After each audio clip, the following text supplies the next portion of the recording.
Andreas, apa usahamu ya? Namanya Hungry. Betul. Hungry Indonesia. Betul. Hungry ini bisnis apa sebenarnya? Oke. Jadi kata hangry Hungry itu atau hungry? hangry. Jadi kata hangry sendiri ini dibentuk dari dua kata yang terpisah dalam bahasa Inggris ya. Oke. Hungry dan angry. Oh, hungry dan angry. Iya betul. Oke. Digabung. Ya, lapar dan marah. Marah, betul. Oke. Orang lapar memang sering marah-marah. Betul, betul. Kita selalu berpikir bahwa customer-customer kita ini adalah orang-orang yang sangat lapar. Dan mereka perlu makanan yang enak dan diantarkan ke depan pintu mereka dalam waktu yang singkat. Dengan kemudahan lah ya. Betul, dengan segala begitu lapar, kepraktisan. cereng, sudah ada di depan mata. Iya, betul. Itu konsepnya ya. Betul. Supaya nggak marah-marah. Betul. Nah, terus apa yang kalian lakukan ini? Nah, untuk menjawab kebutuhan itu, kita mendirikan kita come up sama satu konsep yang disebut dengan virtual restaurant. Virtual restaurant. Multi-brand virtual restaurant. Iya. Multi-brand. Betul. Jadi dalam satu organisasi Hungry ini ada beberapa brand yang kita punya, yang semuanya kita miliki, kita develop, dan kita membentuk bisnis yang virtual, yang presence-nya tuh bisa di mana-mana. Lokasinya tuh ada di mana-mana, sehingga memudahkan customer kita untuk mengakses produk-produk yang kita sediakan. Oke, jadi apa pembeda antara kalian, Hungry ini, dengan perusahaan-perusahaan di industri makanan yang sudah ada? Apa pembedanya? Pembedanya adalah yang pertama, kita memulai dengan cara yang lebih inovatif ya. Jadi pada saat kita masuk ke pasar, itu kita langsung memposisikan diri sebagai virtual restaurant. Oke, pengertian virtual restaurant itu seperti apa? Restoran yang tidak mempunyai lokasi atau tempat lokasi di mana orang bisa datang dan makan di lokasi restoran tersebut. Ini bukan kayak restoran biasa, saya datang, duduk, pesan makan, makan di situ. Betul. Ini tidak ya? Ada beberapa channel di mana customer-customer kita bisa mengakses produk-produk kita. Dan kita buat supaya channel-channel ini sangat mudah untuk diakses ya, Mas Andi. Jadi yang pertama tuh ada aplikasi Hungry sendiri. Kemudian kita juga tercantum di pemain food delivery yang ada di Indonesia, yang besar-besar ya terutama. Terus? Nah, kita juga seperti yang tadi disebutkan, kita juga berusaha untuk memaksimalkan lokasi yang kita punya. Jadi satu lokasi dapur, satu lokasi restoran itu kita bisa menyediakan makanan dari semua brand yang kita ada. Oke, gitu. Saat ini ada berapa brand? Untuk saat ini kita ada 5 brand. Ini resepnya tuh siapa chefnya ini? Ada chef khusus atau resep khusus? Nah, semua resep-resep yang dari makanan yang kita provide untuk customer kita itu kita buat sendiri. Jadi kita punya satu divisi research and development yang setiap hari kerjanya masak, bikin makanan, ulang lagi kalau misalnya resepnya dianggap kurang memuaskan, sampai itu bisa melewati semua tes yang kita udah lakukan. Kita juga melibatkan customer kita dong. Ya kan, karena yang nanti menentukan apakah produk ini bisa disukai atau enggak bukan foundernya. Kalau boleh tahu modalnya dari mana ini? Modalnya kita sangat bersyukur kita dipercaya oleh beberapa investor yang menyuntikkan dana ke bisnis kita. Beberapa waktu lalu, beberapa minggu lalu kita baru announce bahwa kita baru saja mendapatkan pendanaan sebesar 188 miliar. Nah, ini kan fenomenal juga ini. Artinya itu kan lahirnya tahun 2019. 2019. Ini artinya belum 2 tahun sudah ada investor yang percaya bahwa bisnis ini akan berkembang, akan jalan gitu ya. Iya. Dan kemudian diinvest 13 juta US dollar kalau nggak salah. Juta US itu ekuivalen dengan 188 miliar rupiah. Betul. Dana itu kalian pakai untuk apa? Nah, dana itu akan kita pakai untuk ekspansi, Bang Andi. Seperti yang tadi saya sudah ceritakan, kita mau mendominasi tidak hanya pasar di Indonesia, tapi juga kita mau mendominasi pasar global. Gitu. Tapi satu langkah. Pertama di Indonesia dulu. Cita-cita kita adalah di tahun 2025 itu kita sudah menjadi pemain kuliner yang paling dominan di Indonesia. Andreas, ini menarik sekali karena kalian kan tahun 2019 akhir ya lahir atau berdiri, Ya. baru beberapa bulan mulai ibaratnya bayi menggeliat gitu ya, tahu-tahu dihantam oleh pandemi COVID.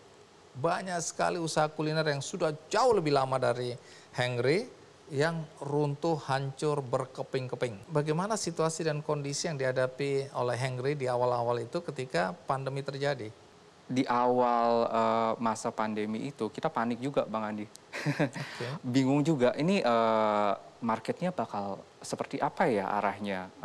Kita tahu bahwa dampaknya COVID tuh luas sekali. Kemudian kita lihat, kita bersyukur juga waktu itu karena kita mengambil keputusan untuk memulai bisnis Henry sebagai restoran online, restoran virtual. Yang artinya customer nggak perlu datang ke lokasi restoran kita untuk bisa membeli produk kita. Jadi ada impact-nya terutama di awal-awal karena mungkin pas bulan-bulan Maret, April itu masih suasana lockdown ya semuanya. Dan orang waktu itu masih panik ya. Betul, masih panik, masih nggak tahu nih seperti apa ya masa depannya. Kemudian tapi setelah itu market terutama untuk bisnis delivery only itu mulai menjamur.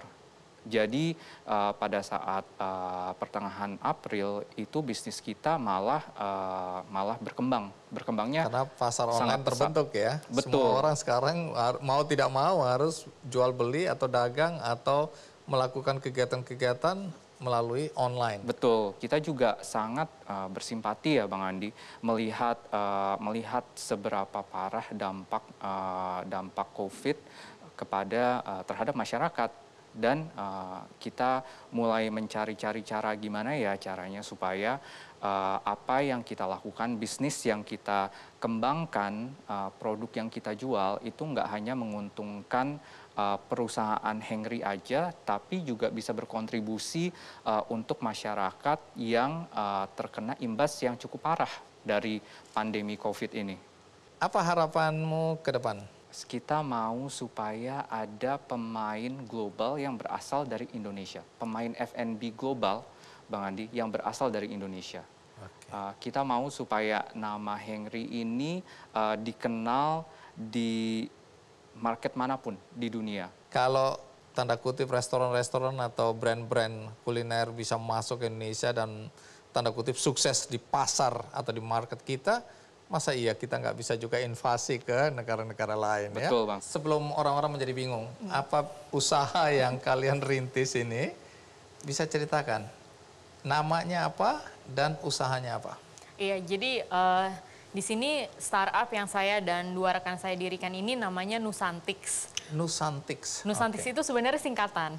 Singkatan dari Nusantara Genetics. Oh, tak kira Nusantara Cantiks. Oh iya, banyak yang mikirnya gitu kan. Tapi ini sebenarnya tuh Nusantara Genetics. Okay. Jadi startup ini dibilang sebenarnya startup kecantikan itu juga bukan. Kesehatan juga bukan. Lebih tepatnya ini adalah startup yang bergerak di bidang bioteknologi. Jadi produk atau jasa yang ditawarkan apa? Yang kami tawarkan itu adalah, jadi Nusantix ini punya spesialisasi, kita itu bisa dibilang ahli dalam mendeteksi berbagai macam makhluk tak kasat mata. Yang namanya microbiome. Apa istilahnya kalau Indonesianya itu? Mikrobioma. Mikrobioma. Jadi microbiome ini sebenarnya kumpulan dari bangsa-bangsa bakteri, virus, dan jamur. Astaga. Jadi kalau dulu nih, kita kan selalu diajarin namanya bakteri pasti jahat, jamur pasti bikin masalah, apalagi virus kan. Nah, tapi sebenarnya seiring dengan berkembangnya teknologi, terutama di bidang genomics atau genomika, kita tuh jadi sadar kalau ternyata setengah dari sel yang hidup di badan kita nih, itu bukan punya kita, tapi punya penghuni dan penunggu badan kita, yaitu si microbiome tadi. Nanti kamu jelaskan, tapi aku ingin tahu siapa tadi pendirinya? Jadi bertiga, ada aku, terus ada Revata Utama, dia itu biomedical scientist, orang Indonesia juga.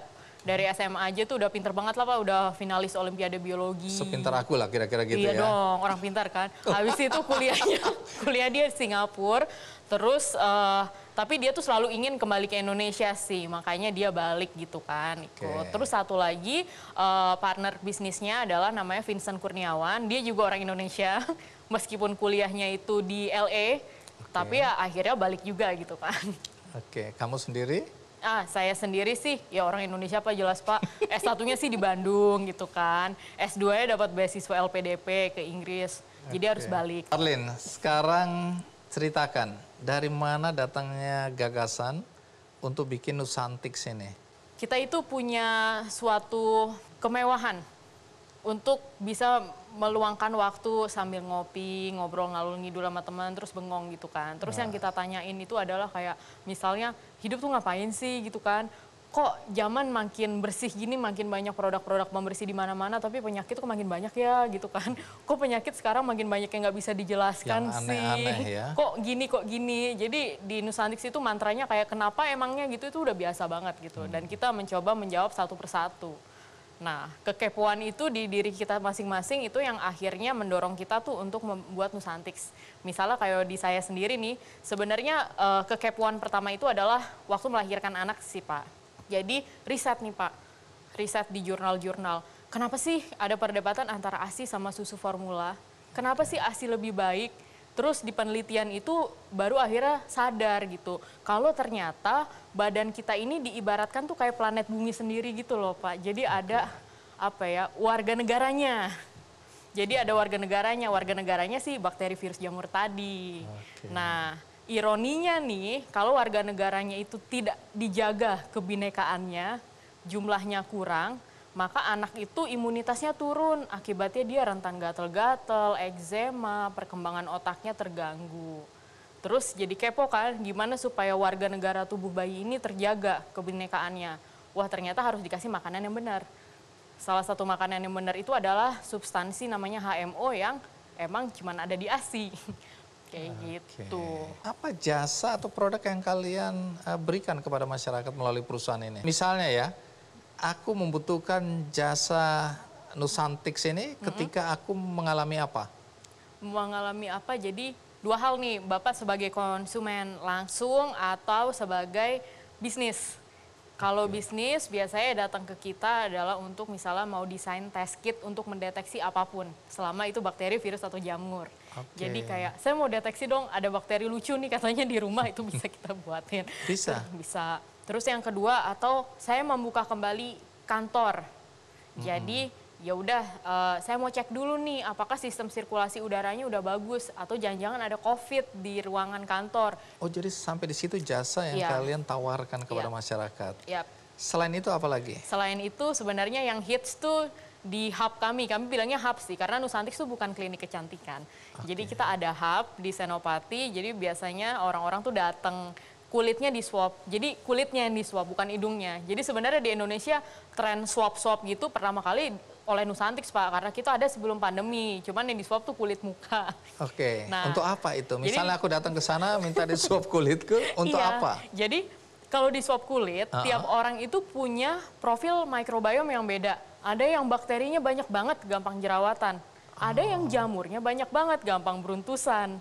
Nah, kalau kita salah pakai skincare, itu yang beruntusan bisa makin parah, jerawatan bisa makin parah gitu kan. Jadi misalnya, oh dia ternyata setelah di swab nih, jamurnya yang banyak, pantas aja pakai skincare macam-macam nggak cocok kan. Waktu kalian bisa sampai kemudian memproduksi test kit itu bagaimana ceritanya? Awalnya sih itu sangat amat tidak direncanakan sih Pak, kita nggak ada yang tahu kalau bakal ada pandemi. Jadi dulu setelah dapat pendanaan kita kan gaspol nih riset, jadi buka hub, orang-orang datang, terusnya kayak swab kulit, sebelumnya sih udah ada riset dulu kan untuk swab kulit.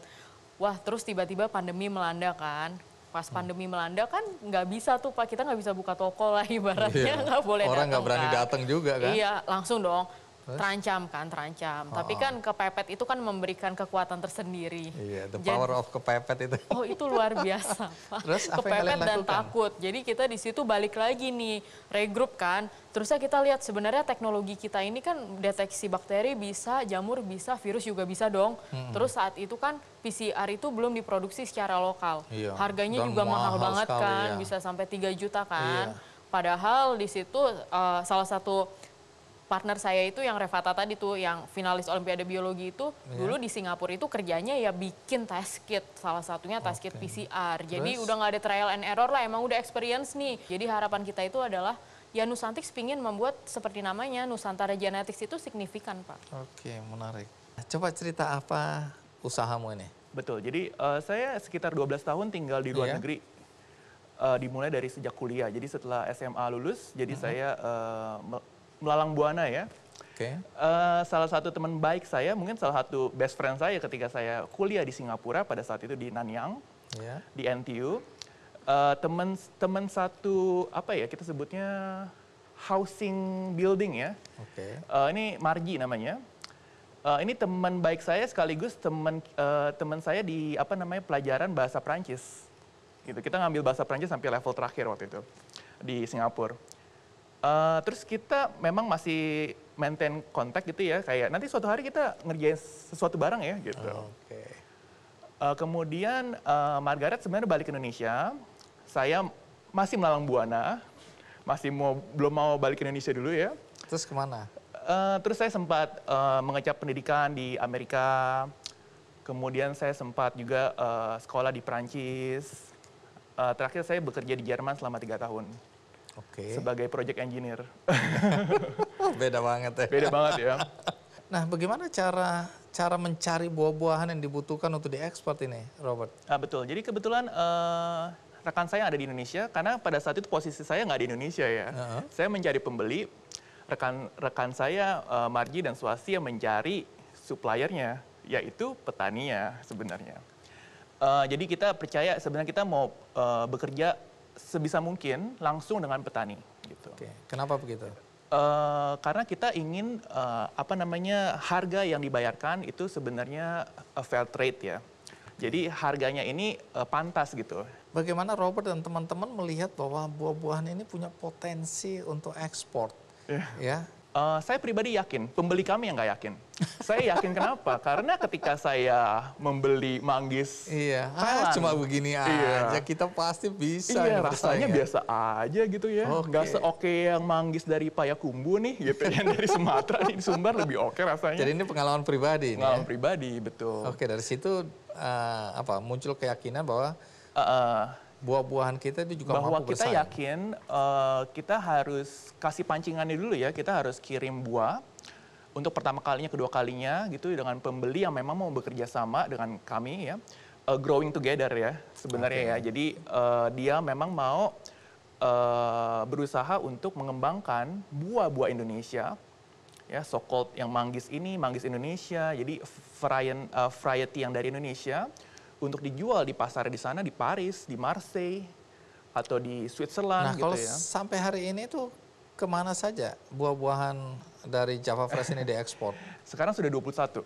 Bang Andi. Kemana aja itu ya? Bahkan saya sampai harus, kadang-kadang saya lupa ya, gitu menyebutkan ya. Kayak, Lituania, ya Lituania pernah, gitu. Kita pernah ngirim manggis. Ke Toronto, kita pernah ngirim salak. Ke New Zealand, ya kita pernah kirim sesuatu gitu. Jadi kalau dibilang negara pengimpor paling banyak buah Java Fresh ini negara mana? Pada saat ini Eropa, Rusia, dan China. Nah, ke depan apa yang direncanakan oleh Java Fresh ini untuk mengembangkan usaha? Kami sudah mulai sih sedikit demi sedikit melalui sertifikasi yang kami punya gitu ya. Seperti contohnya, jadi ketika kita berjalan seiring waktu, kita menyadari bahwa keuntungan atau profit perusahaan ini tidak bisa menjadi satu-satunya moto ataupun panduan gitu ya ketika kita berbisnis di agriculture. Yang namanya CSR, Corporate Social Responsibility, menjadi salah satu hal yang terpenting untuk dijalankan di perusahaan agriculture. Karena dengan petani yang makmur, otomatis hasil atau buah gitu yang dihasilkan pun ini berbeda gitu. Dan ini menjadi daya jual yang kita bisa gembar-gemborkan di masyarakat tingkat dunia, bahwa buahnya kami ini dari sustainable farm, dari sustainable community gitu, bukan dari child labor, gitu kan?